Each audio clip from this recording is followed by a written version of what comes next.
नमस्कार। कौशल योग के आज की इस कड़ी में आपका हार्दिक स्वागत है। आज की इस कड़ी में हम लोग महर्षि ईश्वर कृष्ण द्वारा रचित सांख्य कारिका के 48वें कारिका पर विचार करने का प्रयास करेंगे। इस कारिका में महर्षि कहते हैं कि भेदस्तमसो अष्टविधो मोहस्य च दशविधो महामोहः तामिस्त्रो अष्टादशधा तथा भवत अंधतामिस्त्र। इस कारिका में वे कहना क्या चाहते हैं? पूर्व की कारिकाओं में उन्होंने प्रत्यय सर्ग यानी जो बुद्धि की सृष्टि है, जो जिसमें हम सारे प्राणी लोग उस बुद्धि के भावों की सृष्टि से ही पैदा हुए हैं, उसको उन्होंने 4 भागों में बांटा है। पहला विपर्य में, और फिर दूसरा अशक्ति, तीसरा तुष्टि और चौथा सिद्धि।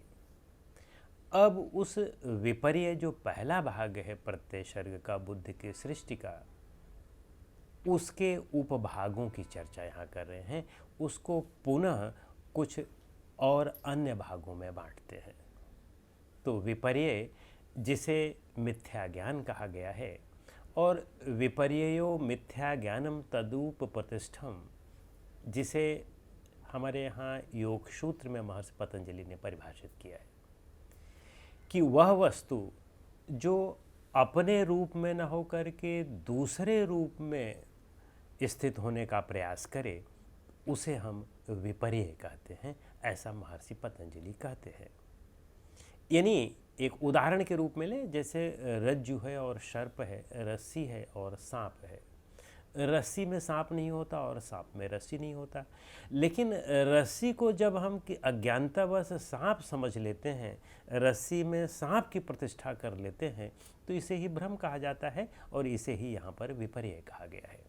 तो उसी विपर्य को इन्होंने 5 भागों में बांटा है, और यही विपर्य महर्षि पतंजलि क्लेश के रूप में कहते हैं, और उस क्लेश के 5 भाग करते हैं। वे कौन कौन से हैं? पहला विपर्य का जो भाग है उसे उन्होंने तम कहा है। तो यहाँ पर वो इसीलिए इस कारिका में कह रहे हैं कि भेदस्तमसो, यानी तम के भेद की हम चर्चा कर रहे हैं। भेदस्तमसो अष्टविधो, यानी तम के 8 भेद हैं। जो विपर्य हमने कहा, क्लेश कहा, जिस क्लेश का पहला पार्ट उन्होंने अविद्या कहा था, उसी अविद्या को अब ये तम कह रहे हैं। यानी वे कह रहे हैं कि तम के 8 भाग हैं, यानी अविद्या के 8 भाग हैं। फिर कह रहे हैं कि मोहस्य, मोह, जिसे हमारे यहाँ पतंजलि ने योग सूत्र में अस्मिता कहा है, अस्मिता को ही यह मोह कहते हैं। तो वे कहते हैं कि मोह और तम ये 8 प्रकार के हैं। च 10 विधो महामोह, महामोह जो तीसरा प्रकार बता रहे हैं विपर्य का, उसको वे कह रहे हैं कि वह 10 प्रकार का है। और महामोह को ही हमारे यहाँ योग सूत्र में महर्षि पतंजलि राग कहते हैं। सुखानुशयी राग है, सुख के पीछे पीछे जो आता है उसको वे राग कहते हैं, और उसे ही इन्होंने महामोह कहा है, और उस महामोह को इन्होंने 10 भागों में बांटा है। फिर तामिस्त्रो अष्टादशधा, यानी तामिस्त्र जो है वह अष्टादशधा यानी 18 प्रकार का है। तथा भवति अंधतामिस्त्र, और अंधतामिस्त्र जो इसका 5वां भाग है विपर्य का, उसे भी वे कह रहे हैं कि वह भी 18 प्रकार का है।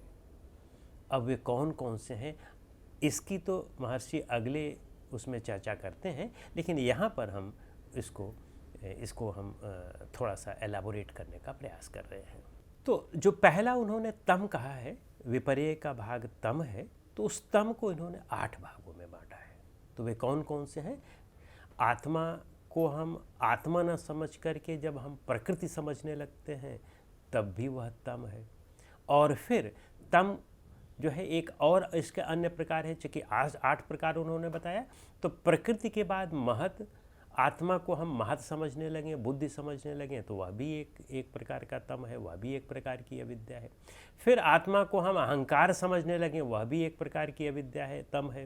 तो इस तरह से 3 प्रकार ये हो गए। और फिर इसके बाद हमारी जो 5 तन्मात्राएँ हैं, उन 5 तन्मात्राओं को भी हम आत्मा समझने लगते हैं अज्ञानतावश, तो इसे हम तम कहते हैं। तो प्रकृति, महत, अहंकार और 5 तन्मात्राएँ, जब हम इनमें किसी में भी एक में आत्मा का भाव देखने लगते हैं तो उसे हम अविद्या कहते हैं। और अविद्या को महर्षि पतंजलि कैसे परिभाषित करते हैं? वे कहते हैं अनित्य असुचि दुख अनात्म नित्य सुचि सुख आत्म ख्यातिर्विद्या। अनित्य को नित्य समझना और असुचि को सुचि समझना, यानी जो अपवित्र है उसे पवित्र समझना, जो दुखात्मक है उसे सुखात्मक समझना और जो जड़ात्मक है उसे आत्मात्मक समझना, यह समझना यही अविद्या है। तो इसी तरह से वे कह रहे हैं कि यह 8 प्रकार की है और 8 प्रकार में प्रकृति को हम आत्मा समझने लगते हैं तो वह भी एक प्रकार की अविद्या है, या बुद्धि को हम आत्मा समझने लगते हैं और उसकी उपासना कर लेते हैं तो वह भी एक प्रकार की अविद्या है। और इसी तरह से अहंकार और 5 तन्मात्राओं में जब हम आत्मा को उसमें देखने लगते हैं तो यह अविद्या है। फिर इसके बाद वे अगले आते हैं विपर्य में, और वह है मोह। मोह को ही यहाँ पर महर्षि पतंजलि अस्मिता कहते हैं। अस्मिता को वे कैसे परिभाषित करते हैं? वे कहते हैं कि दृक् दर्शन शक्त्योरे कात्मते वास्मिता, यानी दृक् शक्ति और दर्शन शक्ति यानी दृष्टा और प्रकृति, इन दोनों में एकात्मता यानी इन्हें एक समझ लेना ही अस्मिता है। तो इसी को उन्होंने मोह कहा है। हमारे ईश्वर कृष्ण साहब ने इसी को ही मोह कहा है। तो वो कहते हैं कि मोह के भी 8 प्रकार होते हैं। कौन कौन से हैं? जो हमारे योग दर्शन में जिसको हम अष्ट सिद्धियाँ कहते हैं, या हमारे यहाँ पर जो अष्ट ऐश्वर्य हैं, जो हमारे सांख्यकारिका में भी 8 ऐश्वर्य हैं, तो उनमें कौन कौन से हैं?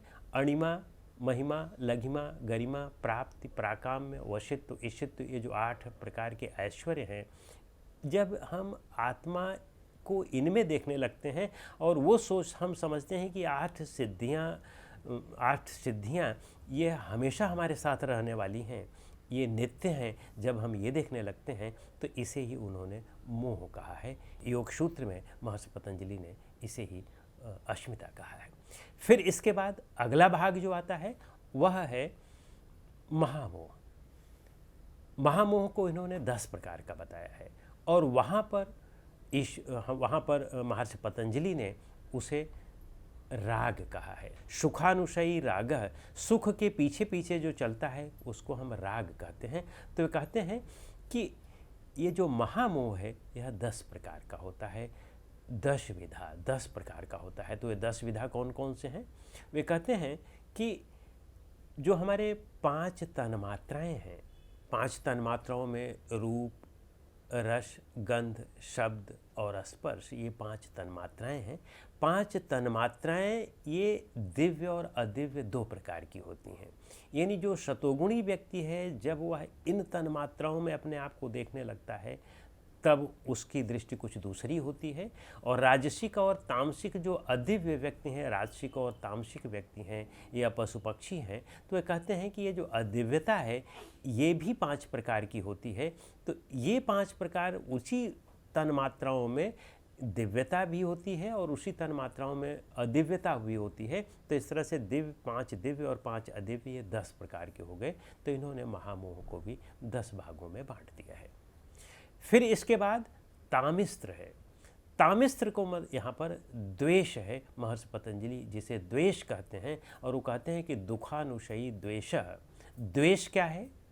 जब कोई व्यक्ति हमारा कोई किसी प्रकार का नुकसान करता है तो उसके प्रति जो हमारा क्रोध होता है उसे ही हम द्वेष कहते हैं। या कोई हमारा कोई अपमान करे, कोई भी किसी भी प्रकार का हमें कष्ट पहुँचाए, नुकसान पहुँचाए, तो उससे जो हमें क्रोध होता है उसकी प्रतिक्रिया स्वरूप उसे ही द्वेष कहते हैं। तो कहते हैं कि किसी भी प्रकार के दुख के पीछे, दुख अनुशयी, दुख के पीछे पीछे जो आता है उसे इन्होंने द्वेष कहा था महर्षि पतंजलि ने, और उसे ही ये यहाँ पर तामिस्त्र कह रहे हैं, तो कहते हैं कि ये तामिस्त्र 18 प्रकार का होता है। वे 18 प्रकार के कौन कौन से हैं? यही जो 5 तन्मात्राएँ हैं, 5 तन्मात्राओं में दिव्य भाग जो हमारे यहाँ महामोह में कहा गया था, और इनके 5 अदिव्य भाग, ये तो 10 हो गए, और फिर 8 प्रकार के ऐश्वर्य, इन सब को मिला करके 18 प्रकार का हो गया। तो तामिस्त्र 18 प्रकार का होता है। कहने का मतलब कि पंच तन्मात्राओं में जब हम आत्मा की एकात्मता करते हैं, या ऐश्वर्यों में जब हम आत्मा की एकात्मता करते हैं, जब हम सोचते हैं कि ये सब हमारे पास नित्य रहने वाला है, तो इससे जो दोष उत्पन्न होता है उसे हम द्वेष कहते हैं। तो वे कहते हैं कि द्वेष भी, यह तामिस्त्र भी 18 प्रकार का होता है। और फिर अगले जो 5वें भाग में अंध तामिस्त्र आते हैं। अंध तामिस्त्र को ही महर्षि पतंजलि ने अभिनिवेश कहा है, और उन्होंने कहा है कि यह विदुषों को भी होता है। यह अभिनिवेश यानी मृत्यु का भय विदुषों को भी होता है, विद्वानों को भी होता है, तो उसे ही इन्होंने भी अंधतामिस्त्र कहा है। और अंधतामिस्त्र को इन्होंने भी 18 भागों में बांटा है। पंच तन्मात्राएँ और ऐश्वर्य, पंच तन्मात्राओं में इन्होंने 5 दिव्य पंच तन्मात्राएँ जो एक सतोगुणी व्यक्ति करता है, जो एक अच्छा व्यक्ति करता है, उससे में जो दोष पैदा होते हैं, अहंकार का, इन सब के जो दोष पैदा होते हैं, उसको भी इन्होंने इसमें रखा है।